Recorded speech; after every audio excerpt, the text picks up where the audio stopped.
नमस्कार, आप देख रहे हैं न्यूज नेशन। मैं हूं पिनाज त्यागी और आज अपनी इस विशेष पेशकश में हमारे साथ पाकिस्तान से मेहमान जुड़ेंगे, हिंदुस्तान से एक्सपर्ट जुड़ेंगे और खंगालेंगे उस पहेली का हल कि आखिर मोदी के सामने, मोदी सरकार के सामने एक बार फिर से इमरान और उनकी सरकार सरेंडर को क्यों मजबूर हुई। भारत और पाकिस्तान के बीच सीजफायर समझौते को सख्ती से कैसे लागू करने पर सहमति बन गई। बॉर्डर पर गोलियों की तड़तड़ाहट के लिए बेताब रहने वाला पाकिस्तान अब इस सीजफायर समझौते पर 18 साल बाद आखिर किन मजबूरियों के तहत माना है। शांति के पक्षधर भारत के लिए यह बड़ी जीत है। एक तरफ एलएसी पर चीन कदम पीछे खींच रहा है तो दूसरी तरफ पाकिस्तान भी अब शांति के सुर में सुर मिला रहा है। पाकिस्तान से हुई इस ताजा बातचीत में क्या हुआ, कैसे हुआ, किसका क्या रोल रहा और क्या पाकिस्तान का रुख वाकई बदल रहा है या इमरान अपने घर में इंटरनली जो फेलियर झेल रहे हैं और अब उन्हें कोई विकल्प नहीं दिख रहा है हिंदुस्तान से शांति बहाली के सिवा। इन सब पर बात करने के लिए हमारे साथ पाकिस्तान से सुरक्षा एक्सपर्ट हैं, इस्लामाबाद से गेस्ट होंगे जो पाकिस्तान का पक्ष रखेंगे। हिंदुस्तान के खास मेहमान हमारे साथ होंगे, डॉक्टर इरशाद अहमद खान, नेता हैं पीएमएलएन के, वो जुड़ेंगे हमारे साथ। फिजा खान वरिष्ठ पत्रकार हैं, वो जुड़ेंगे हमारे साथ। और लेफ्टिनेंट जनरल गुरमीत सिंह रक्षा एक्सपर्ट हमारे साथ हैं। कर्नल रिटायर्ड टीपी त्यागी रक्षा एक्सपर्ट हमारे साथ इस वक्त जुड़े हुए हैं। लेकिन सबसे पहले एक रिपोर्ट दिखाएंगे आपको कि किस तरह से सीजफायर को लेकर पाकिस्तान से समझौते में सहमति बनी, क्या हुआ और कौन से वो फैक्टर रहे जिसकी वजह से पाकिस्तान शांति का राग गाने लगा है।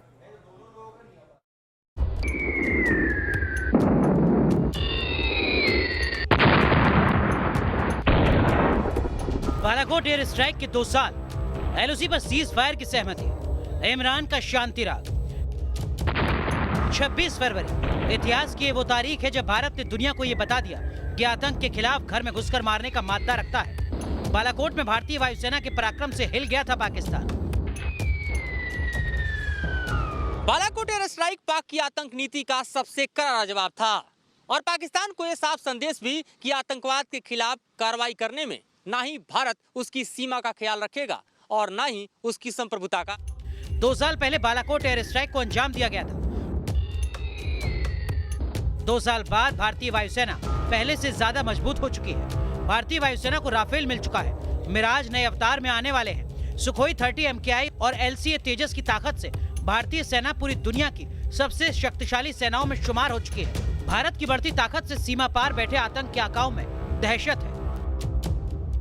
में एयर स्पेस क्रॉस करने की भी जरूरत नहीं है और जितने भी आतंकवादी शिविर 60-70 किलोमीटर के घेरे में है, अब वो हिंदुस्तान के निशाने पे है और अगर वो अपने आतंकवादी शिविरों को उस घेरे से परे भी रखता है तो पाकिस्तान फौज के वो हेडक्वार्टर्स जो आतंकवादियों की मदद करते हैं लाइन ऑफ कंट्रोल के आगे भेजने में, उनको भी टारगेट किया जा सकता है। भारत की बढ़ती ताकत पाकिस्तान को झुकने के लिए मजबूर कर रही है। पाकिस्तान बॉर्डर पर शांति की बात कर रहा है। एलओसी पर सीज फायर के लिए बनी सहमति। 24 तारीख रात 12 बजे से लागू हुआ समझौता। भारत और पाकिस्तान के बीच डीजीएमओ लेवल पर हुई बातचीत में संघर्ष विराम पर सहमति बनी। संघर्ष विराम के समझौते को लागू करने के लिए पाकिस्तान भारत के साथ सहमत जरूर हो गया है, लेकिन भारत की तरफ से ये बिल्कुल साफ है कि आतंकियों के खिलाफ कार्रवाई सीमावर्ती इलाके हों या फिर अंदरूनी हिस्से जारी रहेगी। एलओसी पर सीजफायर को लेकर सहमति तो बनी, लेकिन अभी भी आतंकवाद का मुद्दा बेहद अहम है। भारतीय सेना पाकिस्तान से आने वाले आतंकियों को नर्क का रास्ता दिखाने में जुटी है। 2020 में कश्मीर घाटी में 221 आतंकी मारे गए थे। इस साल 25 फरवरी तक 9 आतंकियों का काम तमाम हो चुका है। लगातार बढ़ती भारत की ताकत, आतंकवाद के खिलाफ जीरो टॉलरेंस, भारत के सख्त तेवर से पाकिस्तान को एहसास हो गया है कि वो कश्मीर में अपने नापाक मंसूबों में कभी सफल नहीं हो पाएगा। यही वजह है कि आतंक की राह पर चलकर तबाही को गले लगा चुके पाकिस्तान को पड़ोसियों के साथ अच्छे रिश्तों की अहमियत समझ आ गई है। इमरान और बाजवा शांति की बात कर रहे हैं। कंगाली और आतंक की वजह से हर तरफ बर्बादी। पाकिस्तान के हुक्मरानों को यह समझ आने लगा है कि भारत से संबंध सुधारे बगैर उसका कल्याण नहीं हो सकता।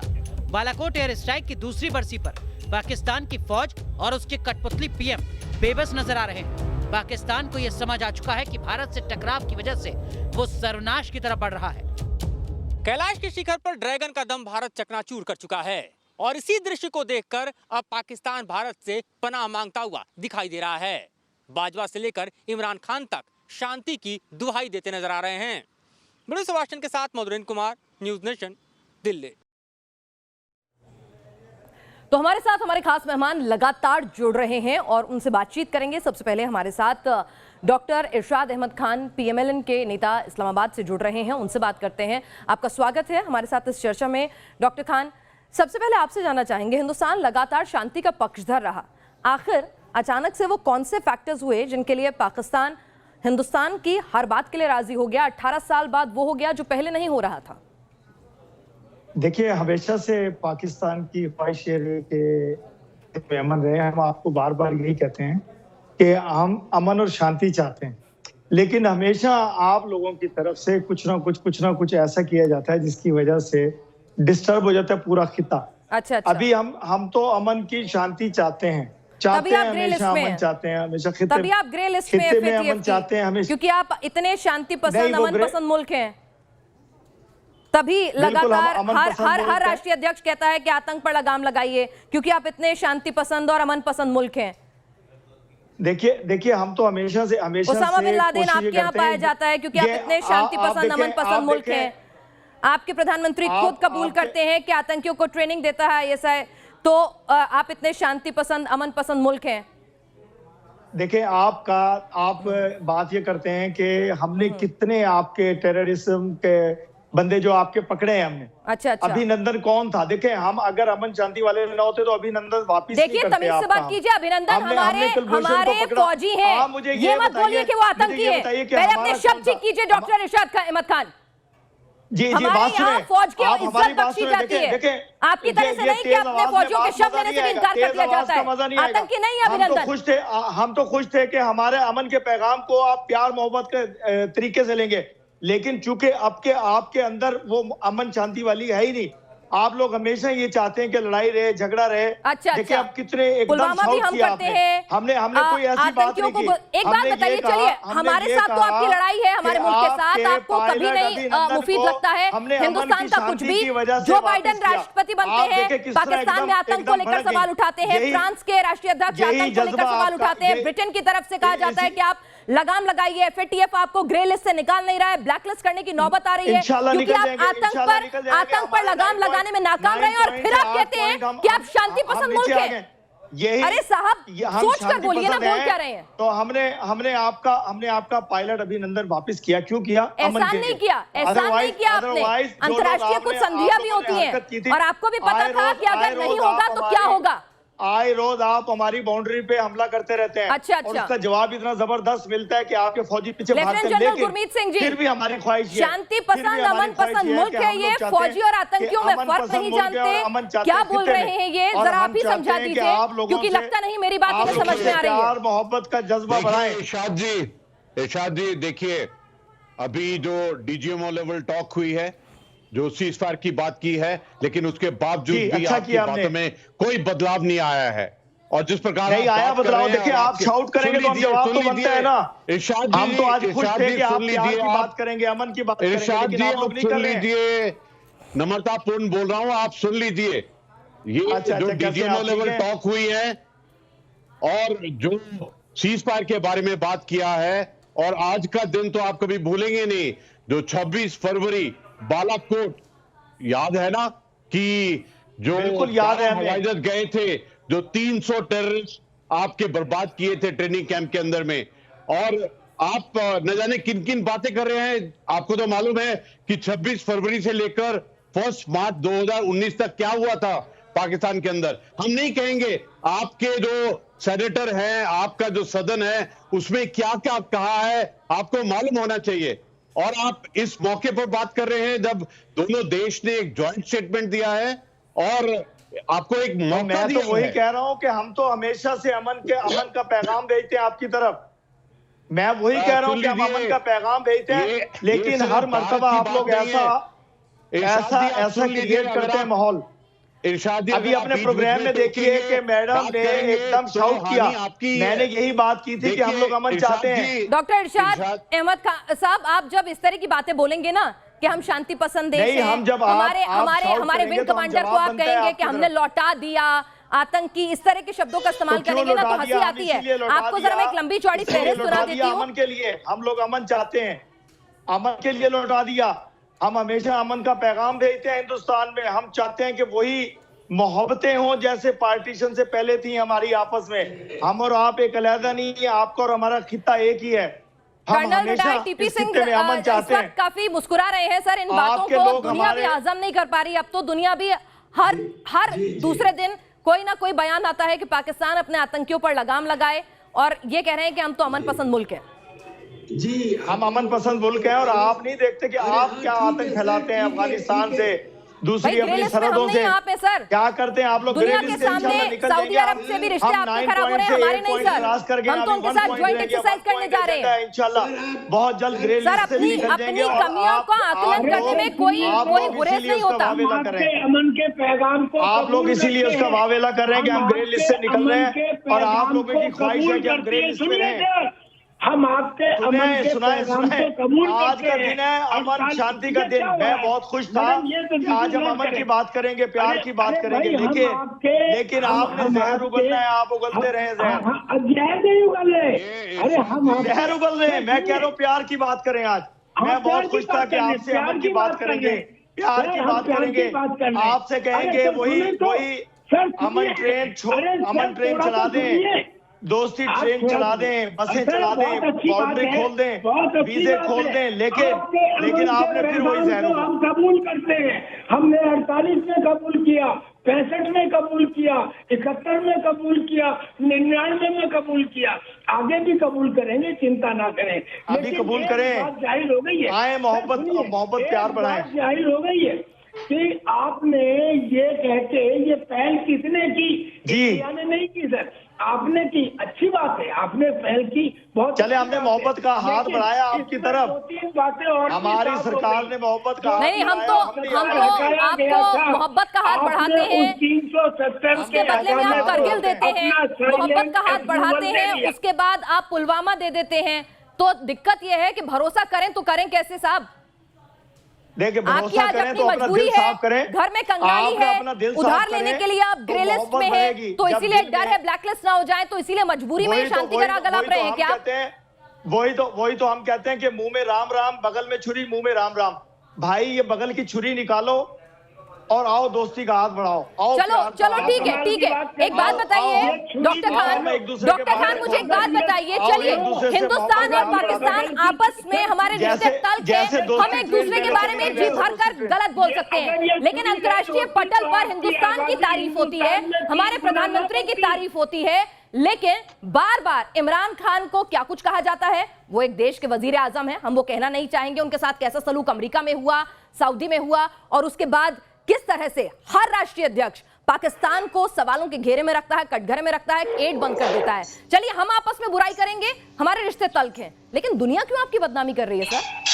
हमारे रिश्ते तल्ख नहीं है, हिंदुस्तान हमारा है। नहीं, सवाल का जवाब दीजिए। दुनिया आपकी बदनामी क्यों करती है? दुनिया आपको शक की नजरों से क्यों देखती है?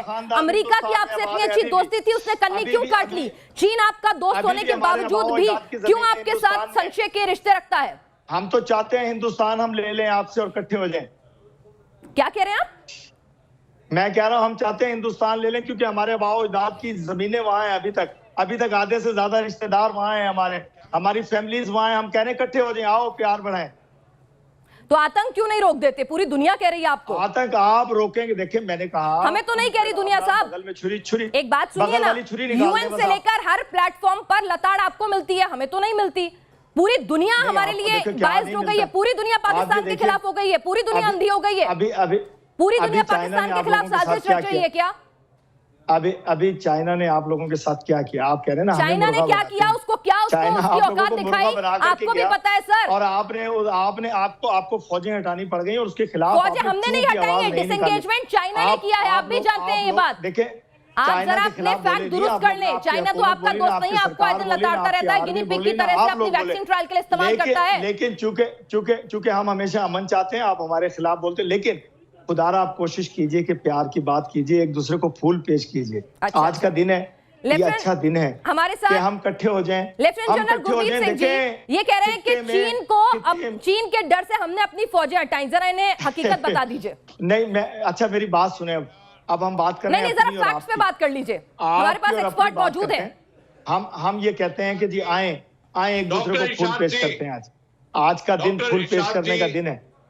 आप में सुनने की ताकत है, मैं आपसे हमारे अंदर रिक्वेस्ट बहुत करता ताकत हूँ, है, आप सुन हमारे लीजिए। अंदर बहुत ताकत अगर है, आप तभी अपनी तो हम बात हमेशा करते रहेंगे, इंटरवेंशन करते रहेंगे, तो आपकी जो पुरानी बोलिए। आदत है उस पर आपको चले जिस बोलिए, प्रकार बोलिए। से विफलता मिली है, जिस प्रकार हर एक फील्ड में पाकिस्तान फेल हुआ है, आप उसी प्रकार अपना सेल्फ डिस्ट्रक्शन करेंगे। ये आप लोगों के कारण है कि Pakistan terrorism, proxy, fundamentalism, extremism की तरफ बढ़ता है। डॉक्टर इरशाद, आप बहुत नम्रता से सुनिए, जो आपको कर्नल त्यागी बोल रहे थे, कर्नल त्यागी 1971 के वीर चक्र हैं। आपको मालूम है 1971 में क्या हुआ था, और आपको मालूम है अब कि बालाकोट में क्या हुआ था, आपको मालूम है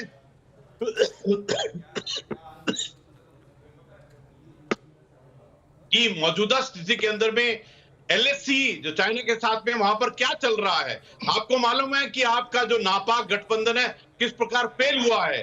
पाकिस्तान किस प्रकार इकोनॉमी, डिप्लोमेसी, हर एक जगह फेल हुआ है। जो आपकी जो हालत है, आप एटलीस्ट उसको देखिए। आपको ये जो डीजीएमओ लेवल टॉक हुई है, जिसके अंदर में दोनों ही देशों ने एक जॉइंट स्टेटमेंट दिया है, जिस प्रकार कहा है कि एलओसी के ऊपर में सीज फायर करेंगे, तो आप देखिए कि आप किस हालत में पहुंच गए। आपको ये जो आपकी आदत है ना बीच में बोलने की, ये जो आपकी आदत है कि हर वक्त अभी तो मैं खामोश एक्शन बैठा करने हूं। की, ये जिस प्रकार से अपने पूरे देश का, अपने पूरा अवाम को, पाकिस्तान अवाम को आपने धोखा दिया है, और जिस प्रकार आप सेल्फ डिस्ट्रक्शन की तरफ बढ़ रहे हैं, ये आपको भी मालूम है, और ये आपके लिए एक चेतावनी है। और देखिए आगे क्या होने वाला है, इसका भी आपको मालूम होना चाहिए कि भारत ने अपने पार्लियामेंट से क्या कहा था पीओके और गिलगिट बाल्टिस्तान को लेकर। ये आपको इन सब चीजों का ज्ञात होना चाहिए। अभी जो कोर इश्यू है भारत और पाकिस्तान, उसमें कोई बदलाव नहीं हुआ है। और ये जो आप जैसे जो बुद्धिजीवी, आपके जैसे जो पॉलिटिशियन ऐसे बात करते हैं, इररिस्पॉन्सिबल से बात करते हैं, और हर वक्त जो एक टेररिज्म का, एक प्रॉक्सी का, एक झूठ का, डॉक्टर एक इरशाद खान, प्रोपेगेंडा का जो राजनीति रास्ता अपनी करते जगह, हैं। अब वक्त आ गया कि आवाम जो भुखमरी की हालत में है, पाकिस्तान का जो तरक्की होनी चाहिए थी वो नहीं हो रही है, जो मुफलिसी देख रहा है पाकिस्तान, अगर उसे इससे बाहर निकलना है तो शांति बहाली करना पाकिस्तान की मजबूरी और जरूरत दोनों है। अच्छा, आप जरा सुनिएगा, मैं बहुत देर से सुन रहा हूँ। बात यह है कि पहले तो ये जितनी हम पुरानी बातें करते हैं ना 1965 से लेकर आज तक, भूल जाइए उसको। जब तक आप वो भूलेंगे नहीं ना तो दिल साफ नहीं होगा। और दूसरी बात यह है कि आप पाकिस्तान आइए, इसमें खुशहाली देखिए, पाकिस्तान में कितने खुशहाल लोग हैं हम। और अपने हिंदुस्तान के फुटपाथों पे देखिए कितने लोग सोते हैं, कितने लोग भूखे मरते हैं वहां। मैं देख के आया, मैं इंडिया जाता हूँ हमेशा। आप देखिए कि फुटपाथों पे सर अपना टीवी चैनल लगा के देख लीजिए, आटे चीनी के भाव पता चलेंगे, भुखमरी के हालात पता चलेंगे, और यूएन के इंटरनेशनल इंडेक्स में कहां खड़े हैं आप, ये पता चलेगा। एक इंसान दिखा दीजिए पाकिस्तान में, मैं आपकी बात मान जाऊंगा। लेकिन मैं आपको आपकी इंडिया की तस्वीरें दिखाता हूँ जो हम अपनी राष्ट्रीय धरोहर, अपने राष्ट्रपिता की संपत्तियों को नीलाम नहीं करते फिरते, जिन्ना पार्क की बोली नहीं लगाते सर, अपनी संप्रभुता से समझौता नहीं करते सर। ठीक है सर, अगर देखना चाहते हैं तो पाकिस्तान आइए, हमारी खुशहाली सर, तो जिन्ना पार्क को, और हमारे जिन्ना पार्क को नीलाम करने की नौबत क्यों आ गई सर? अगर इतने खुशहाल है तो, अगर इतना पैसा है तो अपने 2 टापू चीन के हाथों गिरवी रखने की नौबत क्यों आ गई सर?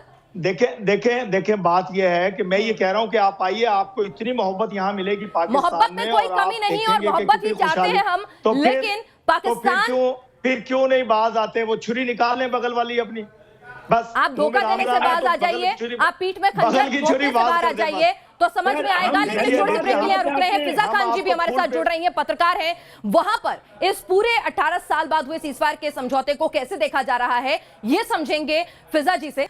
तो लगातार हम आपको दिखा रहे हैं कि पाकिस्तान ने सीजफायर का समझौता तो कर लिया है 1 दशक के बाद, लेकिन इस समझौते पर कितना पाकिस्तान टिका रहेगा, उसकी क्या मजबूरियां थी, क्या फैक्टर थे, इस पर लगातार चर्चा कर रहे हैं। इस्लामाबाद से हमारे साथ खास मेहमान जुड़े हुए हैं, हिंदुस्तान से हमारे साथ सुरक्षा एक्सपर्ट जो हैं वो जुड़े हुए हैं। वरिष्ठ पत्रकार फिजा हमारे साथ इस वक्त जुड़ चुकी हैं। फिजा, एक अच्छी पहल दोनों मुल्कों की तरफ से शांति बहाल करने की, लेकिन इतिहास गवाह रहा है कि जब जब शांति का हाथ बढ़ाया गया है तब तब कुछ ऐसा घटित हुआ है, पीठ में ऐसा खंजर घोंपा गया है कि शांति के सारे रास्ते डिरेल हो जाते हैं। इस बार ऐसा नहीं होगा, ऐसी उम्मीद की जाए। जी बिल्कुल, हम तो यही उम्मीद करते हैं कि इस बार ऐसा नहीं होगा और उम्मीद हमेशा अच्छी रखनी चाहिए। पाकिस्तान ने हमेशा अमन बहाली के लिए काम किया है और हमेशा अमन को ही आगे बढ़ाने की बात की है। क्योंकि संसद सदन की अगर बात की जाए तो हम ये कहना मेरे लिए बिल्कुल दुरुस्त होगा, क्योंकि जब पुलवामा अटैक की बात की जाती है तो आप ही अपने साथी पत्रकार हैं जिनके बारे में बड़ी चर्चा हो रही थी पिछले दिनों, जिनकी व्हाट्सएप चैट भी लीक हुई, उनकी व्हाट्सएप चैट से भी ये अंदाजा लगा लिया गया था कि पुलवामा अटैक किसने करवाया। मैं यहाँ पर अमन की बात कर रही हूँ तो मैं ये बात नहीं कहना चाहूंगी, ये इल्जाम नहीं लगाना चाहूंगी, लेकिन ये बात आप भी बहुत अच्छे से जानते हैं। फिजा जी, अपने अपने मुल्क के बारे में हर कोई ऊंची सोच रखता है, जो जायज भी है, लेकिन मैं जो पुलवामा को लेकर अंतर्राष्ट्रीय पटल ने कहा उसको तो मैं और आप नहीं बदल देंगे ना। आप अपने मुल्क की के लिए आप बोलेंगी, मैं अपने मुल्क के लिए बोलूंगी, समझ में आता है। लेकिन अगर अंतर्राष्ट्रीय बिरादरी भी पाकिस्तान की तरफ उंगलियां उठाती है, पुलवामा के लिए पाकिस्तान को दोषी ठहराती है, तो ऐसा तो है नहीं ना कि सिर्फ दुनिया हिंदुस्तान की सगी है और पाकिस्तान की दुश्मन है, और अगर है तो क्यों है? देखिए, ऐसा बिल्कुल भी नहीं है। ठीक है, जब हमारी तरफ से अमन बहाली की बात हो रही होती है तो हमेशा ही उस पर सवालिया निशान उठाए जाते हैं और उस पर हमेशा ही बात की जाती है। जब हमने यहाँ से आपके पायलट से रवाना किया तो हमने पूरी दुनिया को मैसेज दिया था कि हम अमन बहाली के लिए काम कर रहे हैं और अमन के लिए हमने कोशिश की, और उसको भी इंडिया ने इतने नेगेटिव तरीके से दिखाया। आपका मीडिया हलवा खींचता रहता है, आपका मीडिया हमेशा नेगेटिव बातें दिखाता है पाकिस्तान के लिए। उसमें फिजा जी, आप अपने चैनल्स उठा के देख लीजिए, इमरान खान के लिए कैसे कैसे शब्दों का इस्तेमाल होता है, क्या कुछ वहां पर आप लोग बोलते हैं, और आप लोग तो प्रधानमंत्री मोदी की खुद कितनी तारीफ करते हैं, कहते हैं काश हमें भी ऐसा प्रधानमंत्री मिला होता। वो सारे वीडियो क्लिपिंग्स जो हैं आपके चैनल्स के मौजूद हैं, हम नहीं कहते हैं वो। और आप खुद कहते हैं कि अगर पाकिस्तान, आपके एक्सपर्ट खुद बैठकर कहते हैं पैनल पे कि अगर आतंक का साथ पाकिस्तान ने अभी नहीं छोड़ा तो ये मुल्क बर्बादी की तरफ चला जाएगा। सऊदी अरब ने तेल देने से, कर्ज देने से मना कर दिया, चीन ने शर्तें रख दी कर्ज देने के लिए। सारी दुनिया अगर आपसे कट रही है तो कहीं ना कहीं कुछ इंट्रोस्पेक्ट तो करना चाहिए। देखिए, सारी दुनिया तो ये तो आप करंट अफेयर्स की अगर बात करते हैं, इंटरनेशनल अफेयर्स की बात करते हैं तो उतार चढ़ाव तो आते रहते हैं। आपके अपनी इंडिया में किसानों के साथ क्या हो रहा है वो पूरी दुनिया जानती है। आपके इंडिया में ह्यूमन राइट्स की वायलेशन किस बुरी तरीके से हो रही है पूरी दुनिया जानती है। ये बात जो हमारे साथी अंदर, चलिए, हमारा मीडिया बायस्ड, आपका मीडिया बायस्ड, लेकिन मुझे ये तो बता दीजिए, पूरी दुनिया आपके खिलाफ है। मैं कह रही हूँ ठीक है, आप अपनी तारीफ कीजिए, अपना दही किसी को खट्टा नहीं लगता, मैंने मान लिया, लेकिन दुनिया को आपके दही में क्यों दिक्कत नजर आती है? हम अपनी तारीफ बिल्कुल नहीं कर रहे हैं। हम यहाँ पर सिर्फ अमन की बात कर रहे हैं, और अमन की बात जब हम कर रहे हैं तो जाहिर सी बात है हम पुरानी ऐसी बातें नहीं करना चाहते जो दिल फराज से। कहीं ऐसा तो नहीं कि ग्रे लिस्ट से बाहर निकलने के लिए आप सिर्फ एक, कभी आप अपने आतंकियों को हाउस अरेस्ट में भेज देते हैं, उनके खिलाफ कार्रवाई कर देते हैं, फिर थोड़े दिन बाद जैसे ही आपको कर्ज मिल जाता है फिर से वो आतंकी खुले में घूमने लगते हैं। ये सिर्फ आई वॉश तो नहीं होगा ना फिजा जी? हम भरोसा करने के लिए तैयार हैं। लोग आए हैं, ये बात हमारी एजेंसी चिल्ला के सबको बता चुकी है। हमारे पास पूरी रिपोर्ट मौजूद है, रिकॉर्ड मौजूद है। फिर वही बात कि आपके कितने एजेंट पकड़े जाते हैं, वो सारा रिकॉर्ड हमारे पास मौजूद है। बलूचिस्तान में जो कुछ हो रहा है इस वक्त, जो मिसिंग पर्सन के नाम पे वहाँ पे खूनरेजी हो रही है, उसके पीछे कौन है ये भी आप रिकॉर्ड्स की बात करते हैं। अंतर्राष्ट्रीय कोर्ट में आप हार जाते हैं तो यानी कि अंतर्राष्ट्रीय कोर्ट भी हिंदुस्तान से मिला हुआ है। अमेरिका आपका जो सबसे अच्छा दोस्त है वो आपको लताड़ लगा देता है। सऊदी अरब जैसा मुल्क जो है वो आपको तेल देने से, उधार देने से मना कर देता है और कहते हैं कर्ज जल्द से जल्द चुकाइए। आपको FATF ग्रे लिस्ट में डाल देता है, यानी कि सब हिंदुस्तान से मिले हुए हैं जी। आप तो बिल्कुल गलत नहीं है। हिंदुस्तान से मिला हुआ है, ये पाकिस्तान से मिला हुआ है। हम ना हिंदुस्तान के बारे में कुछ गलत करें, हम नहीं कह रहे कि पाकिस्तान के बारे में ये बातें जो आप कह रही हैं वो बिल्कुल दुरुस्त नहीं है। ये बातें बिल्कुल सही हैं, और वही बात हम कह रहे हैं कि हमारी जो गवर्नमेंट है वो इस बात के ऊपर अपनी क्या उतार चढ़ाव है वो गवर्नमेंट के फैसले हैं, लेकिन यहाँ से जो आवाम है वो हमेशा अमन बहाली की बात करती है, और गवर्नमेंट डिप्लोमेसी लेवल से भी हमेशा से अमन बहाली की बात की जा रही होती है। मैं आपकी इस राय से बिल्कुल इत्तेफाक रखती हूँ कि पाकिस्तान का आवाम भी शांति चाहता है और तरक्की चाहता है, और हिंदुस्तान और पाकिस्तान के लोगों में बहुत मोहब्बत है। लेकिन ये सरकारें कब तक कश्मीर के राग अलाप कर या फिर हिंदुस्तान के खिलाफ जहर भरकर अपनी राजनीति चमकाती रहेंगी? फिजा, एक वरिष्ठ पत्रकार के तौर पे मैं आपसे समझना चाहूंगी कि अब वक्त आ गया है पाकिस्तान को जब एक मुल्क के तौर पर अपनी अंतर्राष्ट्रीय छवि सुधारनी चाहिए, आतंक का ये जो धब्बा है इसे हटाना चाहिए, और वाकई में जो शांति का हाथ बढ़ाया है, दोस्ती का हाथ बढ़ाया है, उस पर ईमानदारी से चलना चाहिए। तभी पाकिस्तान की तरक्की होगी, पाकिस्तान के आवाम की तरक्की होगी, जो बहुत जरूरी है, क्योंकि पड़ोसी खुश नहीं रहेगा तो हमारे घर में भी शांति नहीं रहेगी। देखिए, अमन बहाली के लिए तो दोनों मुल्कों को कोशिश करनी चाहिए। तो पाकिस्तान की तरफ से कोशिश नहीं होनी चाहिए, भारत की तरफ से भी पूरी कोशिश होनी चाहिए। और हमने देखा है मालदीव में बहुत से ऐसे वाक़यात हुए हैं जब सीज़फायर के बारे में बात हुई है तो सीज़फायर की खिलाफवर्जी भारत की तरफ से की गई है। पाकिस्तान की तरफ से पिछले दिनों में भी कोई इस तरह का मामला पेश नहीं आया और फिर उसके बाद भारत का मीडिया भी चिल्लाना शुरू हो जाता है और भारतीय जो डिप्लोमेट्स हैं वो भी ये बात कर रहे थे कि पाकिस्तान अमन बहाली की राह में रुकावट बन रहा है, जबकि ऐसा कुछ भी नहीं है। हमारे लोग कितने बॉर्डर पे मारे जा रहे होते हैं उनके बावजूद। चलिए, हमारे साथ सुरक्षा एक्सपर्ट मौजूद हैं, हमारे साथ रिटायर्ड फौजी मौजूद हैं। कर्नल टीपी त्यागी जी, आपसे समझना चाहेंगे कि वाकई में जैसा कि ठीक है फिजा की अपने मुल्क के प्रति अपनी जिम्मेदारियां हैं जिन्हें वो वाजिब तरीके से निभाएंगी, लेकिन क्या वाकई में ऐसा है कि पाकिस्तान पर भरोसा कर सकते हैं कि पाकिस्तान ने वाकई में शांति के लिए ये समझौते पर दस्तखत किए हैं या फिर एक आई वॉश है खुद को ग्रे लिस्ट से बाहर निकालने के लिए और अंतर्राष्ट्रीय छवि सुधारने के लिए? नहीं, बिल्कुल बिल्कुल हम इनका धन्यवाद देते हैं इस समझौते के लिए, क्योंकि ये अमन का पैगाम अब इसलिए दे रहे हैं क्योंकि ये अब पीठ में छुरा घोंपने की स्थिति में नहीं रह गए हैं। आगे अगर ये चाहे भी तो छुरा नहीं घोंप सकते और इस समझौते में कुछ चीजें ऑटोमेटिक मान ली गई हैं। पहली, इनका डर कि इन्होंने डीएमओ लेवल की वार्ता की शुरुआत की। दूसरी, इन्होंने ये मान लिया कि हाँ सीज फायर का उल्लंघन करते थे लिहाजा सीज फायर अब बंद होना चाहिए। और तीसरी, 370 को जो हटाया था वो रिमूवल इन्होंने उसका टैसिट अप्रूवल या साइलेंट अप्रूवल दे दिया। अब जब इनकी ये स्थिति हो गई कि हम कुछ नहीं कर सकते तो इन्होंने शांति का हाथ बढ़ाया। एक डॉक्टर साहब अभी कह रहे थे आप अपनी बगल से छुरी निकाल दीजिए, मुझे बड़ी हंसी आ रही थी। बगल की छुरी पाकिस्तान रखता है या हिंदुस्तान?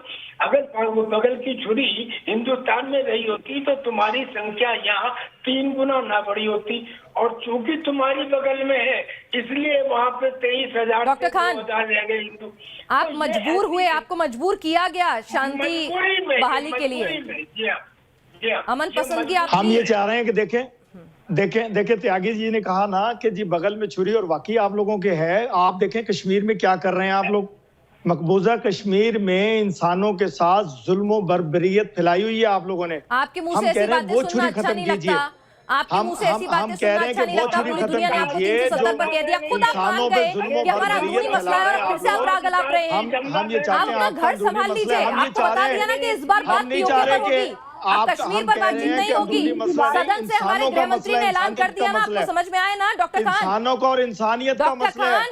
आपको पता है कि आपके कई राजनेता कई मंत्री ये कह चुके हैं, डर है उन्हें इस बात का कि पीओके भी हाथ से न चला जाए। अपने मुल्क में भी अमन कीजिए। मैं ये कह रहा हूँ कि अमन कीजिए खित्ते में, अमन कीजिए अपने मुल्क में, अमन कीजिए इंसानों के साथ, जुल्म बंद कीजिए इंसानों के साथ, भले मुसलमान हो, हिंदू हो, सिख हो, एक अल्लाह ताला आप हिंदुओं के साथ क्या कर रहे हैं वहाँ पर आपको बहुत अच्छे से मालूम है, तो इसलिए आप जबान ना खुलवाइए। आपको चाइना क्या करता है उधर मुसलमानों के साथ आपको नजर नहीं आता, तब आपको इस्लाम खतरे में नजर नहीं आता। डॉक्टर खान, आप लोग डबल स्टैंडर्ड की बातें अगर बंद करें तो बेहतर होगा। नहीं, डबल स्टैंडर्ड की बात करते हैं हम लोग, कहते हैं बातें गले से नीचे उतरती हैं, साफ पता चल रहा है। हम ये कहते हैं इंसानियत की तस्लील मत कीजिए। आप इंसानियत की बात करते हुए अच्छा नहीं लगता। आपके मंत्री ने 14 साल की बच्ची से निकाह किया है, वो भी इंसान आपके है, मंत्री ने 14 साल की बच्ची से निकाह किया है। आप इंसानियत नियम कायदे कानूनों की बातें करते अच्छे नहीं लगते साहब। देखिए कहाँ शादी में चली गई आप। अच्छा, आप बात कीजिए अमन शांति की आज के दिन। आपके मुल्क में कितनी तरक्की मैं बता रहा हूँ कि अमन शांति की बात कीजिए, क्या कुछ हो रहा है। मैं तो एक एग्जांपल दे रही थी सर, आपने मजबूर किया। काश आप लोग मेरे साथ स्टूडियो में होते, मैं आपको फूल पेश करता आज के दिन। जी हमने क्या पेश किया था 26 को, आपके जवाब में आपको याद होगा। ट्रेन को बहाल करें, लेफ्टिनेंट जनरल गुरमीत सिंह जी बस के जरिए बॉर्डर क्रॉस करें एक दूसरे के साथ, आए पब्लिक ट्रांसपोर्ट खोल लें, आओ हम वीजे खोल दें, आओ हमारे रिश्तेदारों को, इंडिया वालों को वीजा दीजिए, हमने करतारपुर कॉरिडोर खुलवाया, आप वहां पे खालिस्तानी लेकर आ गए साहब। देते हैं, खुदा की कसम दोबारा रिपीट करूंगा कि इतनी मोहब्बत शांति है इस मुल्क में हमारे में। इरशाद जी कृपया सुनिए, आप आइए यहाँ। ये जो देखिए जो फिजादी ने कहा था अमन बहाली की बहुत अच्छी बात की थी, और जो इरशाद साहब बात कर रहे हैं ये फिर वही 22 अक्टूबर 1947 में मैं वही फूल पेश कर रहा हूँ आपको, कश्मीर पे आ जाते हैं। हमारी आप बात छोड़िए, कश्मीर पे आ नहीं जाता हूँ, मैं कहता हूँ इंसानियत की तस्लील बंद कीजिए। आपको क्या बोला है FATF ने बोला है कि वो आपके बोला है ऊपर कि जी ग्रे लिस्ट से निकल जाएंगे अभी करनी इंशाल्लाह पड़ेगी। जल्दी। उन्होंने कहा है कि आपने अपनी बातें अभी तक टेररिज्म को लेकर, उन्होंने हमारी तारीफ की है, फाइनेंसिंग को लेकर पूरी नहीं की है। उन्होंने आपकी कोर्ट को हिदायत भी दी है कि क्या करना चाहिए आपको। FATF ने हमारी तारीफ की है, आप जरा गौर से पढ़िए और गौर से देखिए उसको। प्रोपेगेंडा के ऊपर में फंसे रहेंगे। आप सुनिए तो सही, आप जब तक सुनेंगे नहीं दुनिया की, आप दुनिया की छोड़िए, आप अपने अंदर हालत देखिए। आपकी जो इकॉनमी है वो अल्हम्दुलिल्लाह बड़े खुशहाल हैं हम लोग। मैं 2 बार खुद पाकिस्तान गया हूं जब सर्विंग ऑफिसर था, अब आइए, अब देखा है। आप क्या बात कर रहे हैं? आपकी जो डिप्लोमेसी में एकदम आइसोलेट किया गया है, आपका जो नापाक गठबंधन था चाइना के साथ में, आपने देखा है कि 2020 में भारतीय सेना ने क्या रुख अपनाया, भारत की लीडरशिप ने क्या कमाल किया, क्या एक हार्ड डिसीजन और रिजॉल्व किया। और जो 2020 के बाद में अभी 2021 के शुरू में ही क्या हुआ है कि चाइना ने अपनी जो फौजें हैं उनको पुल बैक किया है। और आप देखिए, आप तो समझ ही नहीं रहे कि आपके बैक चैनल क्या बात कर रहे हैं, आप समझ नहीं रहे कि आपकी जो लीडरशिप वो क्या बात कर रही है बैक चैनल में। और जो आपकी हालत है हर एक पहलू पर फेल होने के पश्चात ये जो सीज फायर LOC पे किया है, आप समझिए, आप तो पाकिस्तान की खुद एक अपोजिशन पार्टी के हैं, आप तो खुद उनकी जो संकट है, आप अपने राष्ट्र के लिए, अपनी आवाम के लिए क्या गलत कर रहे हैं, आपको मालूम नहीं है कि किस प्रकार आपने अपने पूरे देश को सेल्फ डिस्ट्रक्शन की तरफ बढ़ाया है। कोई पहलू आपने छोड़ा है पाकिस्तान का, कोई पहलू आपने छोड़ा है अपनी आवाम का जिसमें आपने नष्ट ना किया हुआ। देखिए, अभी आपको एक मौका मिल रहा है। वैसे तो पाकिस्तान के ऊपर में कोई ट्रस्ट नहीं है, कोई बिलीफ नहीं है, क्योंकि आपकी आदतें पुरानी हैं, आप अपनी बातों पर नहीं रहते हैं। लेकिन ये जरूरी है, आपको एक मौका मिला है, जो पाकिस्तान की संकट की घड़ी है, जो पाकिस्तान राष्ट्र और जो अपने हालत अपने राष्ट्र की कर दी है, जो आपने अपनी अर्थव्यवस्था की कर दी है, जिस प्रकार से आपके अवाम को कितनी डॉक्टर खान, मौका मिला है, उल्ट बात करते हैं, मौके को हाथ से जाने देंगे एक बार तो मुल्क आपका कहां जाएगा गर्त में, आप खुद समझ सकते हैं जो मौजूदा हालात हैं आर्थिक। मैं वही कह रहा हूं कि अगर हम अमन चाहते हैं तो अपने मीडिया से मोहब्बत और फूल पेश करें एक दूसरे को। हम ये जहर उगलना छोड़ दें आपस में। मैं कह रहा हूं अमन दोस्ती इसी को कहते हैं कि हाँ, आए हम अमन बस खोल दें दोबारा, आए हम बॉर्डर खोल दें, आए हम वीजा खोल दें, आए आप अप्लाई करें, हम आपको वीजा दें। मेरे रिश्तेदार हिंदुस्तान में उनको वीजा मिल जाए, आपके रिश्तेदार पाकिस्तान में उनको वीजा मिल जाए। इसको कहते हैं अमन, और यही हमारा मुल्क हमेशा से चाहता है। डॉक्टर खान, लेकिन जैसे ही हम करीब होने लगते हैं एक दूसरे के, हमने बहुत उम्मीदें रखी थी, वहां पर आप क्या किया आप लोगों ने, पता नहीं क्यों आप पता नहीं कौन लोग हैं वो जो हमारे अमन को बर्बाद करते हैं। मैं चले यही कह देता हूँ, आपको नहीं कहता हूँ, पता नहीं वो कौन लोग हैं जो हमें करीब नहीं आने देते। तो होश के नाखून हम अगर ले लें तो ये अमन, ये शांति, ये प्यार, ये ऐसा होगा दोबारा शरारत ना करें एक दूसरे के बॉर्डर पे। तो बॉर्डर पे शरारत करना बंद कर दें तो अमन तो वैसे ही है। हम लोग तो बड़े पुरअमन लोग हैं, हम तो प्यार बांटने वाले लोग हैं पूरी दुनिया में। और दूसरी बात करते हैं FATF की, FATF ने हमारी तारीफ की है हमारे मुल्क की, और हम ग्रे लिस्ट से भी जल्द निकल जाएंगे इंशाल्लाह। हम तो चाहेंगे कि आपको कहीं उधारी मांगने जाना ही ना पड़े। हम तो अल्लाह से यही दुआ करेंगे कि आप भी अपने पैरों पर खुद खड़े हों, क्योंकि आपके मुल्क में शांति होगी तभी हमारे घर में शांति होगी इंशाल्लाह। जी, मैं वही कह रहा हूँ ना, खित्ते में अमन जब होगा जब आपसे और हमारे से प्यार बढ़ेगा। फिजा जी, क्या इमरान खान के लिए जिस तरह से वो डिप्लोमेटिक स्तर पर हर जगह से कहीं ना कहीं एक फेलियर हाल फिलहाल में उन्होंने झेला है, जिस तरह से आर्थिक संकट से इस वक्त पाकिस्तान गुजर रहा है, दुनिया से अगर इन्वेस्टमेंट अट्रैक्ट करना चाहता है पाकिस्तान, अगर चाहता है कि दुनिया के साथ चले और अपने बाशिंदों के लिए भी, अपने लोगों के लिए भी एक अंतर्राष्ट्रीय स्तर पर सम्मान हासिल करे, तो जरूरी है पाकिस्तान के लिए कि वो हिंदुस्तान से अपने रिश्ते सुधारे, क्योंकि दोनों मुल्क एक ही वक्त पर आजाद होते हैं, एक से ही दूसरा बना है, और ऐसे में एक तरक्की के आयाम छू रहा है और दूसरे को लेकर लगातार संशय की स्थिति बनी रहती है, जबकि आवाम में दोनों के प्यार मोहब्बत अभी भी बरकरार है, क्योंकि रिश्ते हमारे आज भी कनेक्टेड हैं। देखिए, आवाम में तो बहुत प्यार मोहब्बत है। मैं फिर वही आपसे बात कहूँगी, हमारे कल्चर होते हैं, हमारी जुबान होते हैं, लेकिन जिस तरीके से आपका मीडिया भी जहरे गलता है और जिस तरीके से आपके लोग जहरे गले होते हैं, जिस तरीके से आपके मिनिस्टर जहरे गले होते हैं, तो जाहिर सी बात है हमें पाकिस्तान को भी जवाब देना होता है। पाकिस्तान की आवाम से, अपनी मिनिस्टर से, इमरान खान से, अपने प्राइम मिनिस्टर से पूछते हैं कि वो चुप क्यों है। बहुत दफा प्राइम मिनिस्टर साहब चुप रहते हैं मसले पे उनके तहत, लेकिन उसके बाद जब हम चुप हो जाते हैं तो इंडिया ये बोलना शुरू कर देता है कि डर गए, हमसे डर गए, हमसे डर गए। आप मुस्तकिल प्रोवोक करते रहते हैं सामने वाले को। जब सामने वाला जवाब देता है तो आप कहते हैं कि सामने वाला जो है वो आतंक फैला रहा है, सामने वाला जो है वो अमन को बर्बाद कर रहा है। देखिए, पहला जवाब, पहला हमला किस तरफ से आता है ये दुनिया जानती है, और इसीलिए मैं बार बार यही कहूंगी फिजा जी, आप अपने मुल्क के साथ खड़े हो, आपका ये कर्तव्य बनता है, लेकिन दुनिया अगर हमारे साथ खड़ी है तो कहीं ना कहीं खुद के आईने में देखने का वक्त आ गया है। आप सभी हमारे साथ इस चर्चा में शामिल हुए, आपका बहुत बहुत शुक्रिया। और यही दुआ है कि अमन की ये जो कोशिशें हैं, चाहे वो दबाव में ली गई हो या फिर जो भी वजह रही हो, अगर ये कोशिशें सही रूप में आगे अमल में लाएं और मंजिल तक पहुंचे तो दोनों मुल्कों के लिए इससे बेहतर कुछ नहीं हो सकता। आप हमारे साथ जुड़े, आपका शुक्रिया, और इस खास पेशकश में फिलहाल के लिए इतना ही।